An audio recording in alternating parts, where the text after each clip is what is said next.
Hello everyone, welcome to a beautiful summer's day here at the UK launch of Volkswagen's new Tiguan model. Helpfully there's the old model here behind me and the new model there, just over there in the corner as well. So I'll take you through the car, what the differences are between the previous generation and the current generation, show you the car inside, some of the technology available, and importantly show you how the car drives. So let's go and take a closer look. So the new car then, if you compare it to the previous generation car, it certainly looks more chiseled, almost like it's been working out at the gym to lose some of the, well, perhaps puppy fat that was associated with the curves of the previous generation car. You could just see it a bit better there. Starting in the UK at £22,500, there will be 7 engines available. Predominantly they are diesel. 90% of Tiguan sales are diesel cars, so not that much scope for petrol sales. You can have it in 2 or 4-wheel drive. This demonstrator car here has the 4Motion sticker there, indicating that it has the 4-wheel drive system. Lots of interior tech to talk to you about, but you can see this real defined crease down the middle of the bodywork. It just gives it that more, let's say, chiseled look when you compare it to, as I say, the previous generation car, which is a bit more curvaceous. So certainly more aggressive in its design. It's a much, I would say anyway, a more attractive car. This being the R-Line model, it features or majors really on the aggressive front, aggressive design, hence why you get these deep side skirts here and bigger alloy wheels as well. So let's go and have a look inside and I'll show you more of what the car has to offer. So just before I take you inside for a closer look, I just wanted to point out really some of the nice design features you get. Again, this is the R-Line model, so the sporty model if you like, but really nice headlight design with some LED lighting here. If I just make the indicators flash, you'll see what I mean. But with the added chrome and the flash LED lights, it looks more of a sophisticated car, and actually from the side profile you've got hints of BMW X5 there. Now again, this being the R-Line model, so it's a sporty one, it's got the 4Motion, so 4-wheel drive. This is up at 33,600, so although the range starts 23.5 in the UK, this is £33,000 just because it's got more spec on it, as I shall now demonstrate to you as we go and look inside. So inside then, it's all standard high quality VW, so everything is really nice high quality to it. Central dashboard is dominated by the screen. I just wish sometimes that Volkswagen would have a bit more design flair, because it's just it's a bit too black sometimes. Even these plastic highlights are dark, and I think it would benefit from, I don't know, more chrome or some more design flair. But where there is design flair is in the central dashboard, which is a TFT rendered screen. So if I put the ignition on, you shall see all the instruments are virtually rendered, gives you more display that way. And if I shut the door, and if we hopefully wait for this to start, you will see that the navigation comes on actually within the central dashboard, which is really useful because obviously it saves you then having to take your eyes off the road. There is also a head-up display option, although it's sadly lacking on this vehicle, so I can't show you that. But if we just zoom in, information we get, so you got a compass there. This is configurable, by the way, so it can show different things. Speed limit, compass, and then you've got an, I guess that's an altitude thing there, altitude measurement.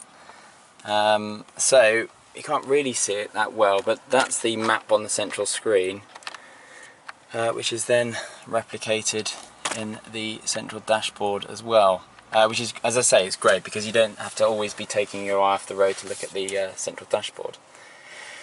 So that is that. We've also got a nice optional glass roof here, which really adds to the spacious ambience of the car. This is bigger than its predecessor, but the feeling of space is really added to with this glass roof. Really nice addition. So if you're looking at one of these, really recommend having the sunroof option as well. Other nice touches with the touchscreen, for example, you can see there you've got the navigation, but if I just raise my hand, it automatically brings up this, hang on, let me do that again, brings up these options, so point of interest, radio, options, DAB digital radio, but points of interest, for example. So, and it works really quickly, I have to say. For touchscreens sometimes they can be incredibly slow, but this one is really super fast.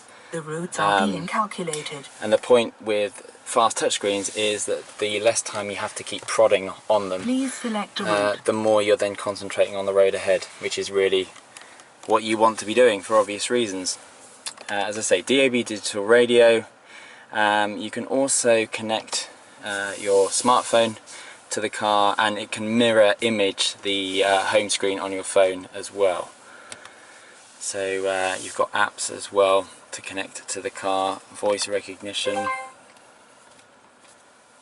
and yeah, so I mean everything's dominated on this central touchscreen. You've got traffic information as well, which is live information, very useful, and that can also then plug into the navigation to provide an alternative route as well. So just to demonstrate, I don't know, let's do voice recognition. Select radio.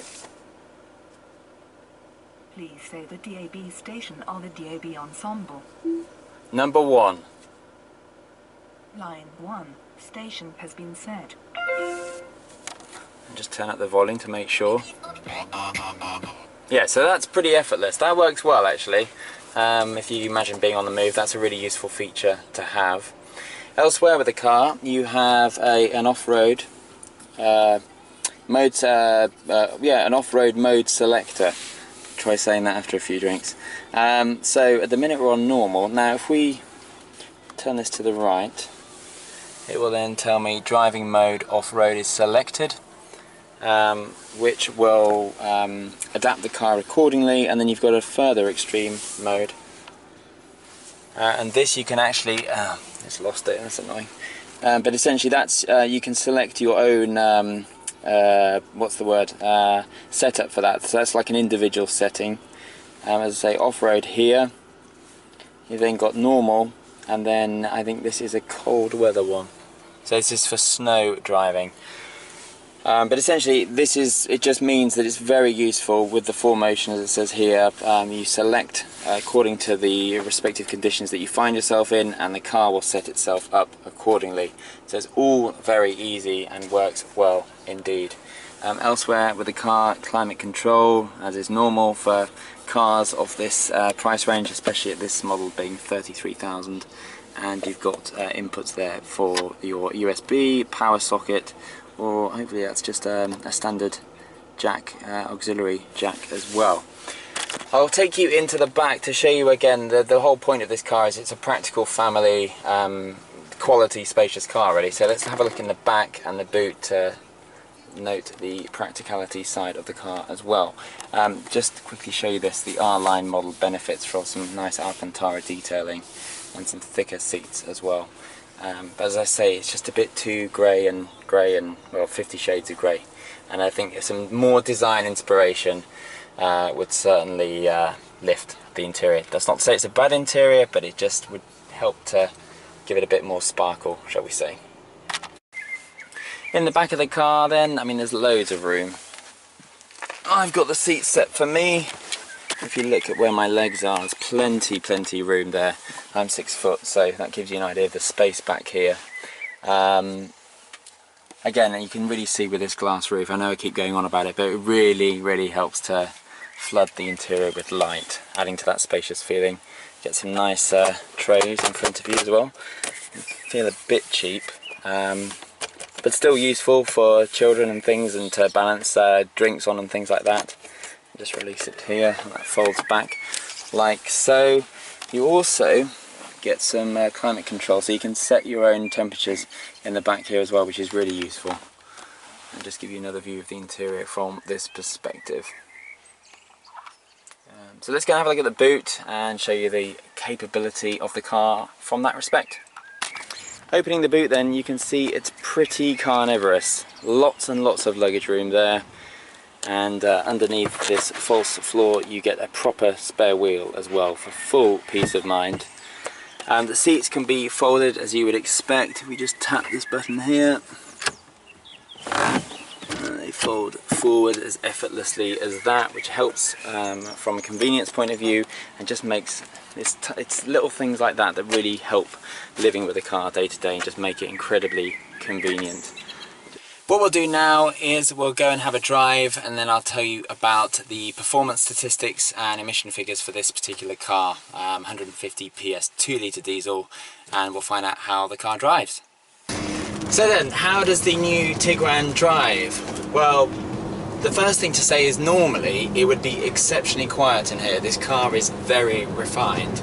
I'm struggling a little bit against the English summer at the minute, so do excuse the windscreen wipers, but yeah. Anyway, so what do we have? We have here the 2 litre diesel TDI model, 150 PS, linked in with Volkswagen's automatic DSG gearbox.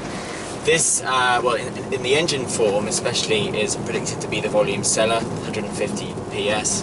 So that gives an acclaimed 50 miles per gallon and performance of 0 to 60 in about 9.8 seconds. So it's middle of the road, a nice balance between economy and performance.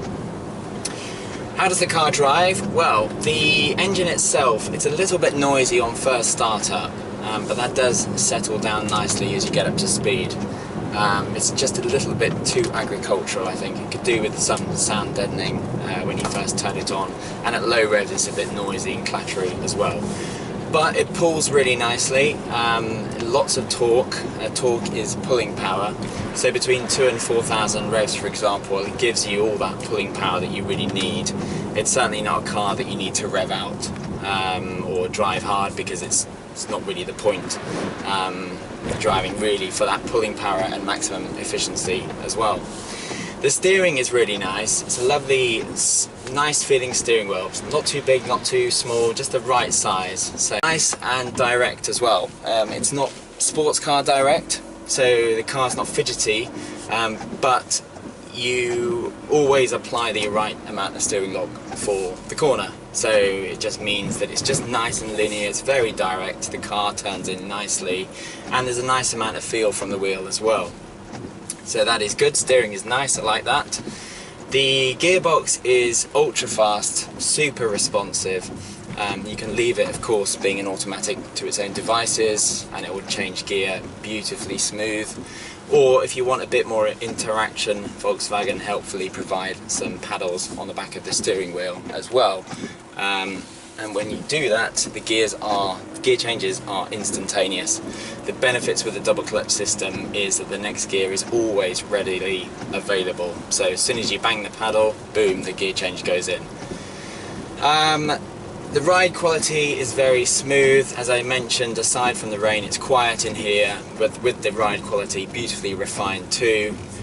So this is what's nice about the Tiguan. It's not pertaining to be this sporty SUV. It really is that practical, spacious, comfortable family car, which has, as I say, really sweet steering, and and the braking action is really smooth as well. Nice feel on the brakes. They're not too harsh. Just you can be lovely and progressive with the brakes, which all adds up to making the car a relaxed drive, and it's one that you can drive very smoothly indeed as well. So there we have a quick video tour on Volkswagen's new Tiguan. Of course, there is a full written review on the car, the link to which is in the description below this video.